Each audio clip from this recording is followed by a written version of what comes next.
উনি একজন প্রতিবন্ধী ব্যক্তি। দালালের ফাঁদে পড়ে এখন উনিও রেহাই পায় নাই। ভাবছিলাম দালাল মুক্ত বাংলাদেশ হবে, এখন দেখতেছি আরো অনেক বেড়ে যাচ্ছে। কেমন বাংলাদেশ হলো? তাহলে ভাবতেছি আমি টাকা দিতে পারলে আপনাকে সম্মান করে কাছে টাইনে নেবে। যদি দিতে না পারেন আপনি কে এসে চিনবেন নাই। ওনার কথাগুলো একটু শুনবেন আপনারা। আজকে উনি যেভাবে নির্যাতন হচ্ছে বোঝা যাচ্ছে আরো অনেক প্রতিবন্ধী ব্যক্তিরাই নির্যাতন হচ্ছে।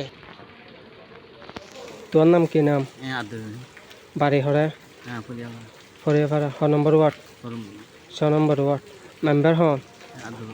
তুই ইয়ারে কেলা ইসন্দ উপজিলা নির্বাচন অফিসত ফাইল জমা দিয়ন দে। অনে নিজে দিও নে নাকি অন্যকের মাধ্যমে? হার মাধ্যমে হরিয়ার কি নাম? শুকুর হটিয়া লইয়ে 800,000 টিয়া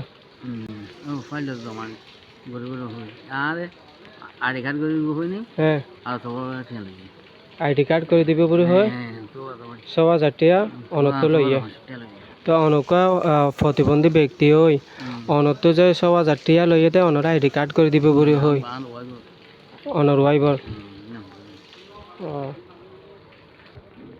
তো অন যে যারে টিয়া দিয়ন অনার আইডি কার্ড করে দিবে লাবরি হয়। অন যে প্রতিবন্ধী মানুষ অন যে আইতে অসুবিধা হয় এই হারণে যে অন দালাল দইজন তো দালালি বাইকে অনার হাসান কি করে দিল না ন দে কি আর বেশি আর কেন তাই লাগবে হয়তো বসি যায় চিলাইব টাকা লাগব সাইন লই বলে হয় ফোন করবো আবার হয়তো আইন গিয়া দিম 500,000 চিকিৎসার জন্য চিকিৎসার সামগ্রী বুঝছো না সদা হা বিজনেসর খরচ তার মানে তোর পক্ষ সক্ষ হয় গাড়ি ভাড়া কে দি সদা তো 500 টাকা গুলো তোর হইরানিত ফারাই দিতে আর কি। তো ইয়া দিয়ন দে হদে দিনর সমাজ মাসে হ্যাঁ বুঝছো না মাসে দিনের ভিতরে তোমার আইডি কার্ড বাইর করে দিবে হইয়া আইলন হন্নাত তো লইয়া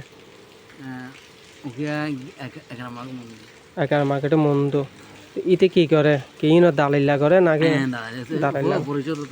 পরিষদ থাকে পরিষদ ইয়া যায়নি তৈরি জিবিরে দেখে আপন রিসিভ নগর দে কল রিসিভ না করে। ঠিক আছে চাই তার বিষয়ে কি করতে পারি ভালো থাকো আল্লাহ হাফেজ।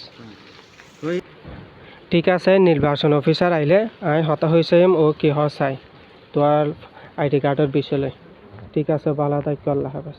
আমি এক সাংবাদিক ভাইয়ের সহযোগিতা নিয়েছিলাম ওনার বিষয় নিয়ে। সাংবাদিক ভাই ওনার থেকে সাক্ষাৎকার নিতেছে।